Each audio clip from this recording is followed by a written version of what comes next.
Alhamdulillah, alhamdulillahilladzi hadana lihada wa ma kunna linahtadiya laula an hadanallah. Asyhadu an la ilaha illallah wahdahu la syarikalah wa asyhadu anna Muhammadan abduhu wa rasuluh la nabiyya ba'dah. Allahu akbar, Allahu akbar, Allahu akbar, Allahu akbar, Allahu akbar, Allahu akbar, Allahu akbar, walillahil hamd. Asyhadu an la ilaha illallah wahdahu la syarikalah wa asyhadu anna Muhammadan abduhu wa rasuluh la nabiyya ba'dah. Allahumma salli wa sallim ala sayyidina Muhammad wa ali Muhammad kama sallaita ala Ibrahim wa ali Ibrahim innaka Hamidum Majid. Fa ya ayyuhan nas inni usikum wa iyaya bi taqwallah faqad fazal muttaqun. Wa may yattaqillaha yaj'al lahu makhraja wa yarzuqhu min haitsu la yahtasib. Wa may yatawakkal 'ala Allahi fa huwa hasbuh. Innallaha balighu amrihi qad ja'ala Allahu likulli syai'in qadra. Allahu akbar, Allahu akbar, Allahu akbar, walillahil hamd. Kaum muslimin dan muslimat, mukminin dan mukminat, orang-orang beriman, laki-laki dan perempuan, ketahuilah bahwa ketika Rasulullah sallallahu alaihi wasallam start dari Miqat, dari Bir Ali, sumurnya Ali di Madinah, beliau berjalan kaki ke kanan, ke kiri, ke kanan, ke kiri. Beliau memanggil-manggil orang supaya berangkat semua ke Arafah, sebagaimana Adam alaihissalam mencari-cari nenek kita Siti Hawa yang hilang cukup lama karena dibuang dari surga karena satu dosa. Mencari-cari, Adam berada di Pulau Ceylon, di tapak Adam. Ibunda Hawa ada di Jeddah, nenek. Tadinya mereka satu ranjang, satu kasur, satu rumah, satu istana. Karena satu dosa,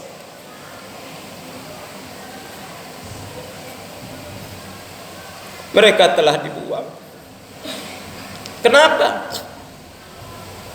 Fa'azallahuma syaitanu anha fa'akhrajahuma mimma kana fi.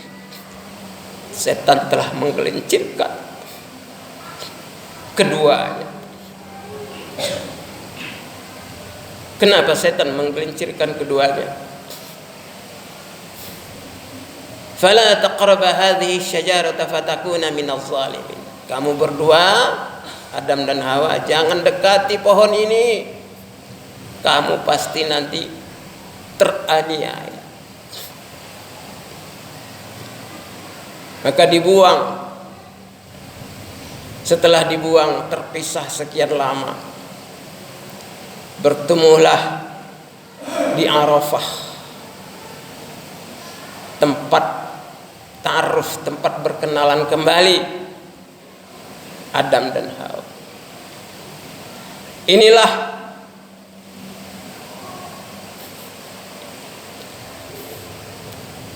review kisah manusia, kisah kita, sang pendosa. Makanya kul sadaqallah fattabi'u millata Ibrahim hanifa. Katakan maha benar Allah, maka ikutlah millahnya Ibrahim yang lurus. Wa ma kana minal musyrikin, dan tidak pernah syirik. Hatinya tidak pernah mendua. Ma ja'alallahu lirajulin min qalbayni fi jawfi. Allah tidak pernah menjadikan satu rongga dua hati. Tidak boleh ada cinta kepada selain Allah Subhanahu wa taala. Ibrahim membuktikan. Maka hari ini kita di sini ingin mengikuti jejak-jejak Rasulullah sallallahu alaihi wasallam, nampak tilasnya Rasulullah sallallahu alaihi wasallam. Dari Mikot Bir Ali, Nabi berjalan, ngajak-ngajak orang, ayo kita ke Arafah, ayo kita ke Arafah. Sampai di Arafah, sebelum wukuf di Arafah, Nabi telah mengumpulkan 124.000 orang. Setiap orang nyari lagi, ajak lagi. Waktu itu tidak ada telepon, tidak ada Android, tidak ada WhatsApp, dan tidak ada kereta, tidak ada mobil. Satu orang cari, berkumpullah orang-orang beriman 124.000 orang. Itulah Hijjul Wada, haji perpisahan. Setelah itu Nabi wafat. Nabi berkhutbah terakhir di Hijjul Wada. Khutbah terakhir, semua kitab menulis isi khutbah itu. Panjang khutbah itu. Tapi inti daripada khutbah itu, itulah yang penting hari ini kita tekuni. Yang penting hari ini kita fikirkan, risaukan, dan kita amalkan. Sudahkah kita melaksanakan apa yang diperintah Nabi di Hijjul Wada? Nabi bersabda, "Falyuballigh minkum asy-syahid al-ghaib." Itu inti daripada khutbah Nabi sallallahu alaihi wasallam. Maka kamu tablighkan, pakai kata baligh, tabligh. Jadi kata tabligh itu sabda Nabi. Tablighkan, dakwahkan, sampaikan, minkum, setiap kamu tanpa kecuali. Yang hadir 120.000 orang, berarti minkum, bukan kamu. Kalau kamu semua, minkum, setiap individu. Syahid al-ghaib, yang hadir, yang syahid yang hadir, al-ghaib kepada yang tidak hadir. Dan ini mufrad. Satu orang mencari satu orang. Kalau sudah falyuballigh itu amar, takkid amar, perintah.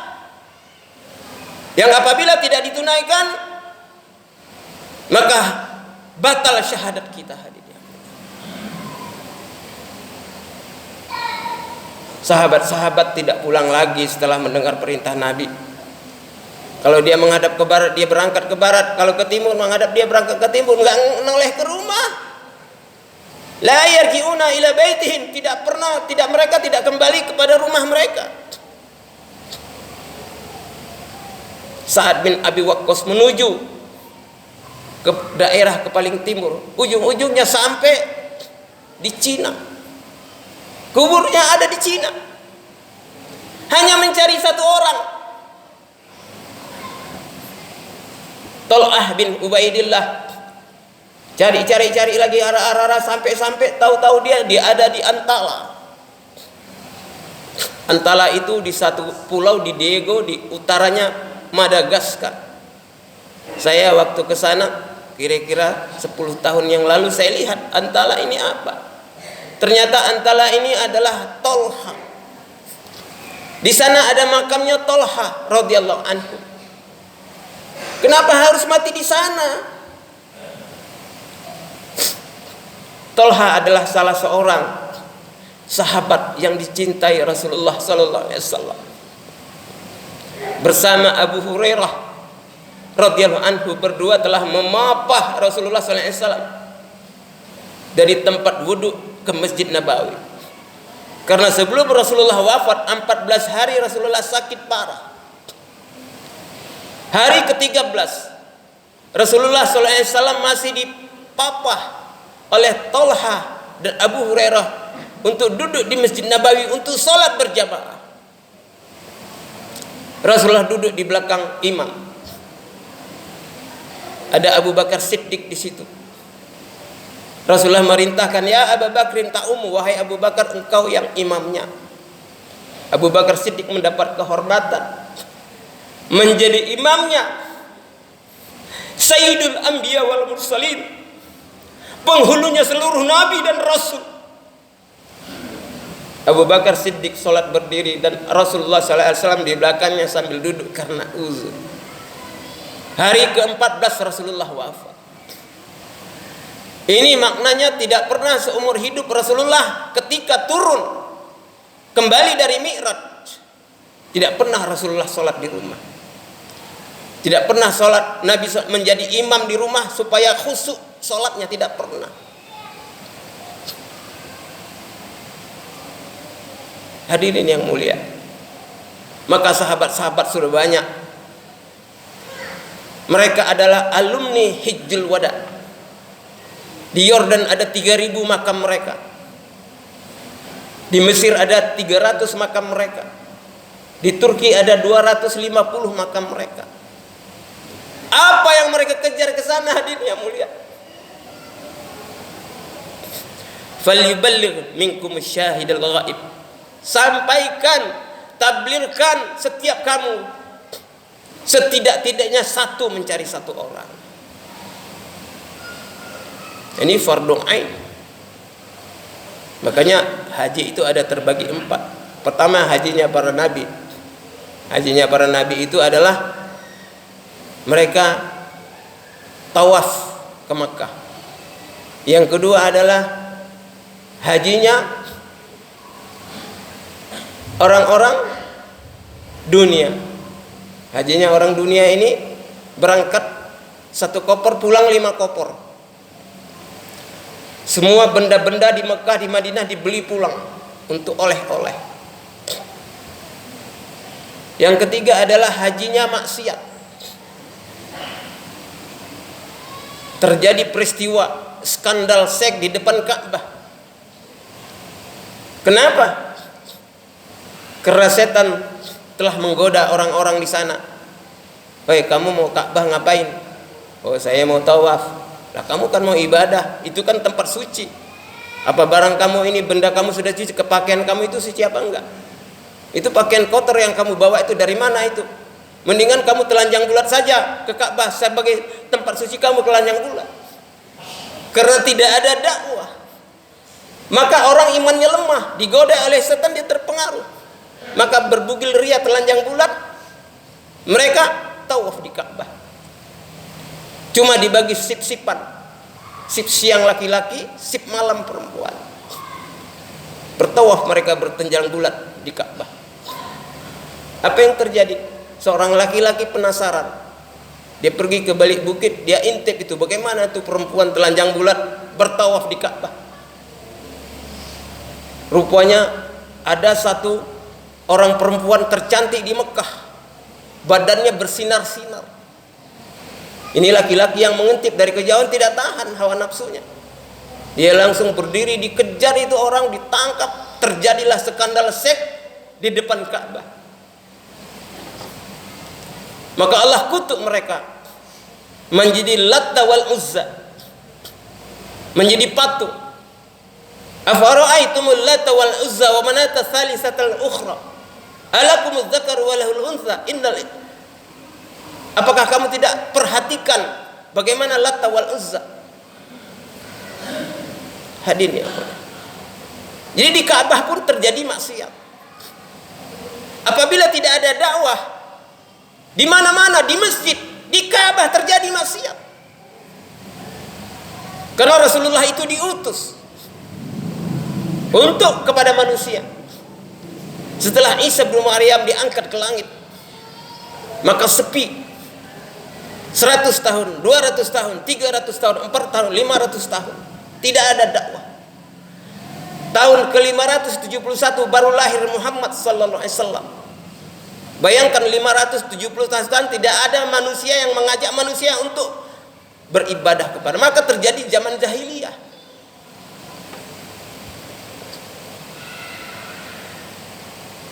Allahu Akbar. Allahu Akbar. Allahu Akbar. Walillahil hamd. Kaum muslimin, mudah-mudahan kita diberikan Allah taufik dan hidayah. Tidak ada kata lain kecuali taufik dan hidayah. Untuk memberikan kepahaman ini khotib tidak mampu memberi kepahaman. Khotib sendiri mungkin belum paham. Karena pada akhirnya siapa kita di mata Allah adalah apa yang ada di dalam hati kita. Siapa kita di mata Allah bukan karena zahiriyah kita. Innallaha la yanzuru ila suwarikum wa ila ajsadikum, walakinnallaha yanzuru ila qulubikum wa a'malikum. Allah tidak melihat tempat penampilan zahiriyahmu. Bahasa sekarang tidak melihat casingmu. Tapi Allah melihat hati dan amal. Hati ini adalah dalaman, amal itu luarannya. Setiap orang hatinya yang baik, hasanat, maka amalnya nampak kelihatan hasanat. Tapi kalau hatinya tidak baik, amalnya pasti rusak. Maka setiap orang yang beranjak dari satu tempat ke satu tempat, dia berhijrah. Itulah sebenarnya yang baik. Inna awwala baiti wudi'a lin-nasi lallazi bi Bakkah mubarakah wa hudal lil alamin. Sesungguhnya rumah yang paling pertama diletakkan di Baitullah itu adalah di Bakkah. Di Bakkah. Bakkah itu bukan Makkah. Makkah itu kota Mekah, tapi Bakkah itu tempat letaknya Ka'bah, itulah Bakkah. Yang berkah. Karena Hajarul Aswad itu dalam satu riwayat adalah di batu dari surga ditaruh di sana. Barang siapa yang menyentuh saja badannya sedikit Hajarul Aswad, insya Allah dia tidak disentuh api neraka. Makanya orang tawaf berkejar-kejaran untuk menyentuh. Ya. Bagaimana supaya bisa menyentuh? Kalau bisa mencium lebih bagus Hajarul Aswad itu. Jadi sya'airillah. Inna safa wal marta min sya'airillah. Faman hajjal baita aw i'tara fala junaha alayhi an yattafa bihima. Faman tatawaf khairan fa innallaha syakirun alim. Safa Marwah itu menunjukkan adalah satu bukti-bukti kebesaran Allah. 9 kali 7 6,3 km kita tawaf. Kita sya'i, berlari-lari. Itu adalah sejarahnya Hajar.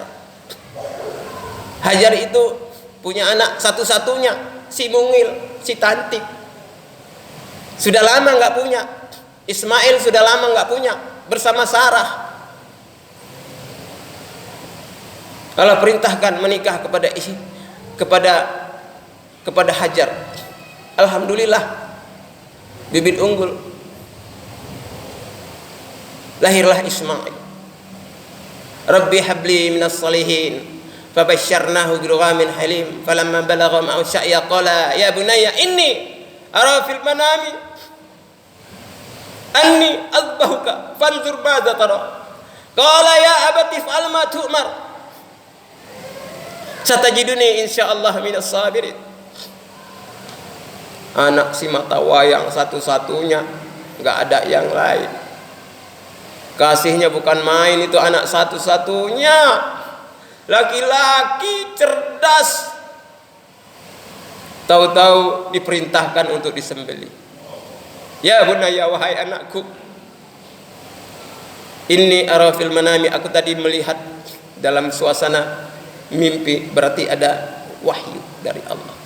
Kalau Rasul itu wahyu, kalau manusia biasa ilham, itu dari Allah. An azbahuka, aku disuruh nyembelih engkau. Nyembelih. Anak semata wayang masih kecil disuruh disembelih. Ini bapak nggak bener nih. Kalau kita hari ini ada peristiwa seperti itu, pasti kita bilang bapak yang zalim. kriminalisasi pada anak, kekerasan terhadap anak. Ibrahim, masya Allah. Maza tara, bagaimana pendapatmu wahai anakku? Anaknya menjawab, ya abad, wahai ayah, if'al ma tu'mar, segerakan laksanakan apa yang diperintahkan Allah. Ini dua sejoli, Pak. Ayah sama anak sama-sama gila. Ayah ini apa-apaan? Emang nggak nganggap saya anak bapak? Masa mau disembelih? Semestinya begitu jawaban Ismail. Apa kata Ismail? Satajiduni insyaallahu minas sabirin. Engkau akan memperoleh aku mendapatkan seperti insyaallah minas sabirin, tergolong orang yang sabar. Makanya sabar ini, innallaha ma'as sabirin. Allah bersama orang-orang yang sabar. Innallaha ma'al muttaqin. Allah bersama-sama orang yang takwa. Luar biasa hadirin yang mulia peristiwa haji ini. Begitu dia sudah mau besar, umur 7-8 tahun, ada lagi perintah aneh. Mereka tinggal di satu lembah, bil badi ghairi dzi zar'in, di satu lembah tidak ada kehidupan, tidak ada tumbuh-tumbuhan aja nggak hidup, apalagi manusia.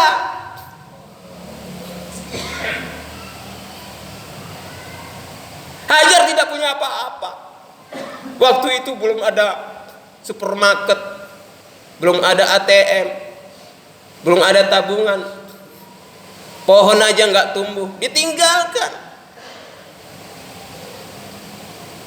Hajar bertanya, Ibrahim, kenapa kau tinggalkan aku? Mau kemana lagi? Tinggalkan lagi. Kamu baru balik, sekarang sudah mau berangkat lagi.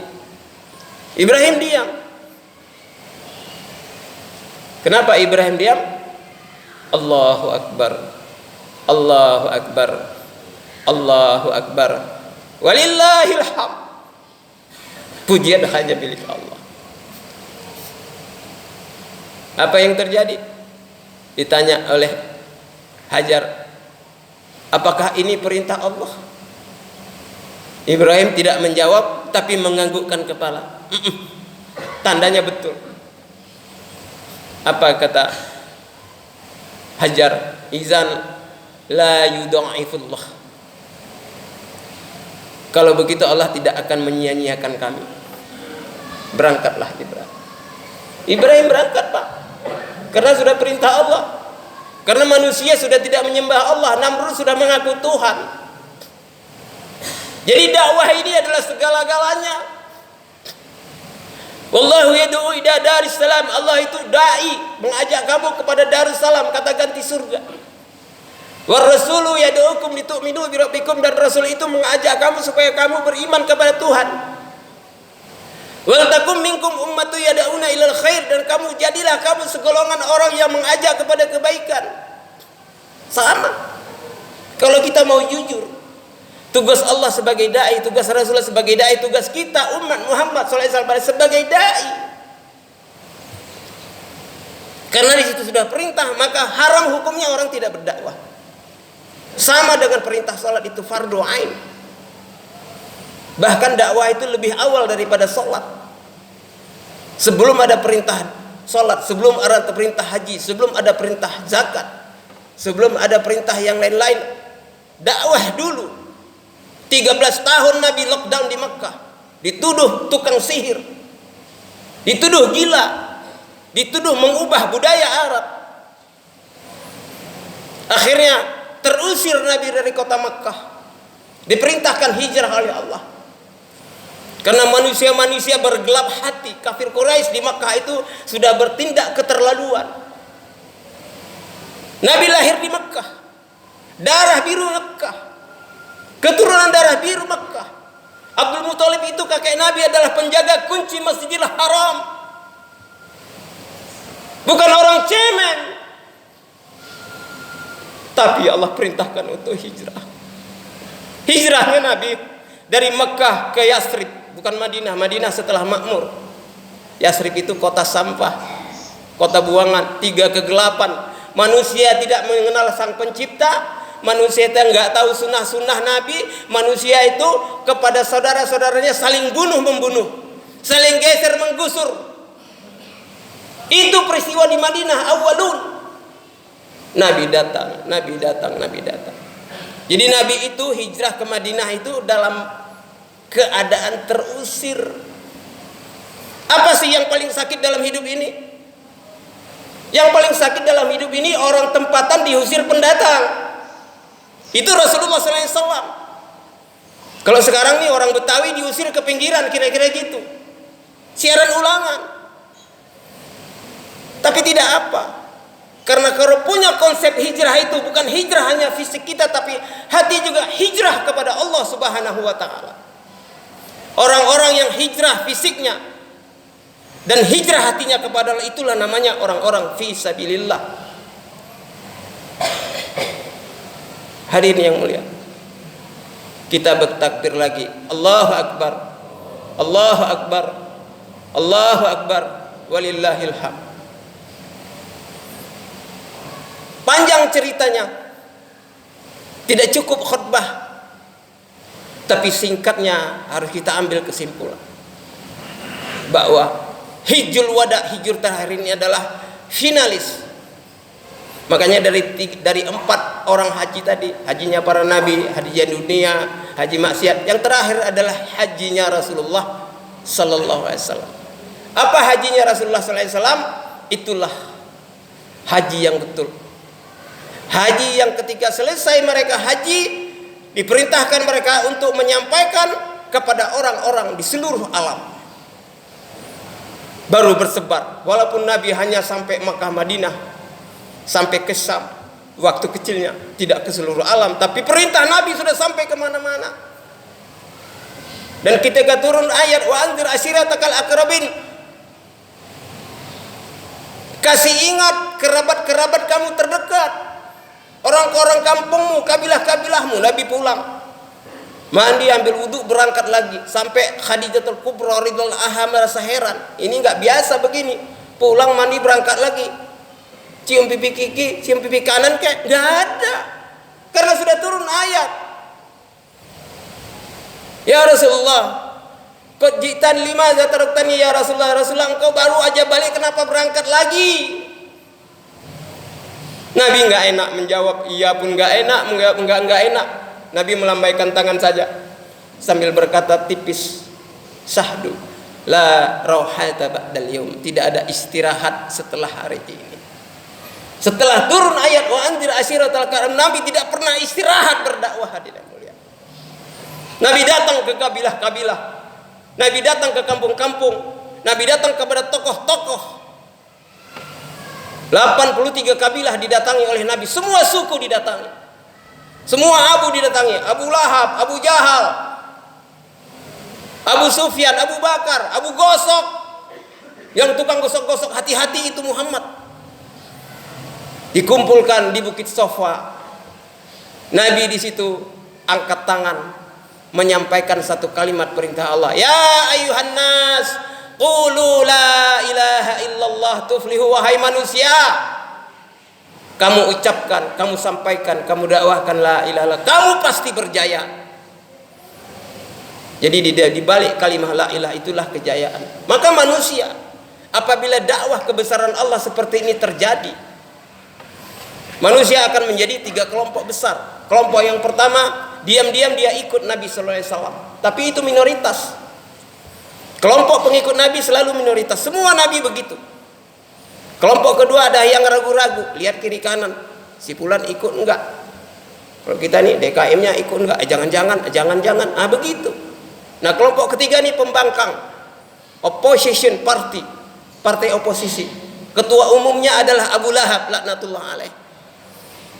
Abu Lahab telah datang kepada Nabi, menunjuk-nunjuk wajah Nabi, ya Muhammad, ali hadza jama'tana ya Muhammad, tabballaka ya Muhammad. Wahai Muhammad, apakah untuk ini engkau kumpulkan kami di sini Muhammad? Celaka engkau Muhammad.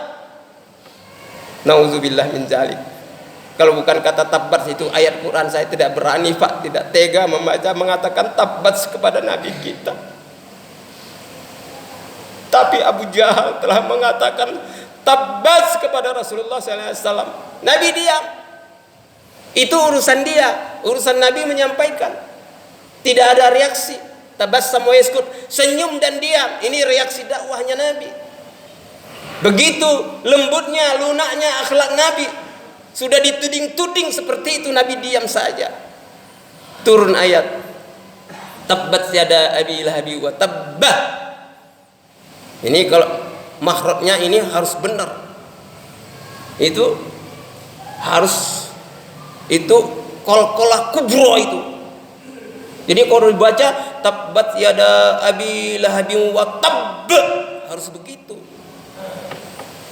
Jadi celakalah Abu Lahab, dan celakanya sangat sempurna.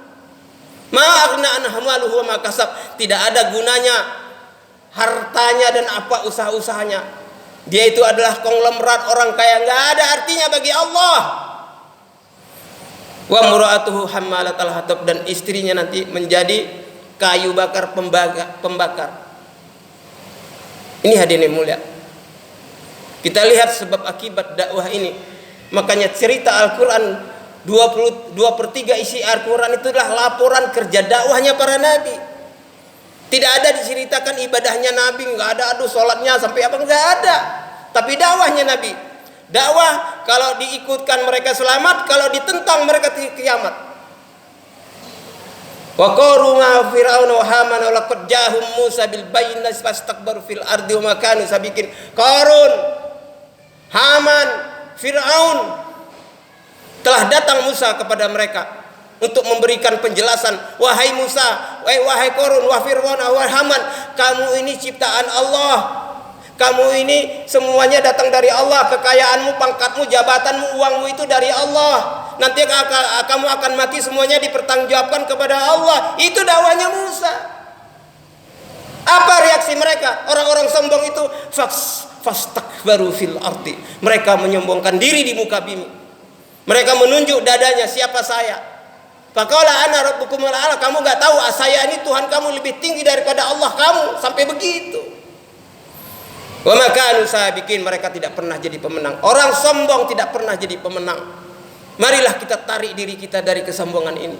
Baik kesombongan yang nampak maupun kesombongan yang khafi. Karena kesombongan itu adalah syirik. Jadi syirik ini walaupun kecil tidak diampunkan oleh Allah.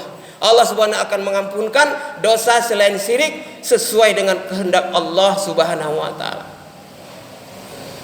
Mari kita bertakbir. Allahu akbar. Allahu akbar. Allahu akbar. Walillahil hamd.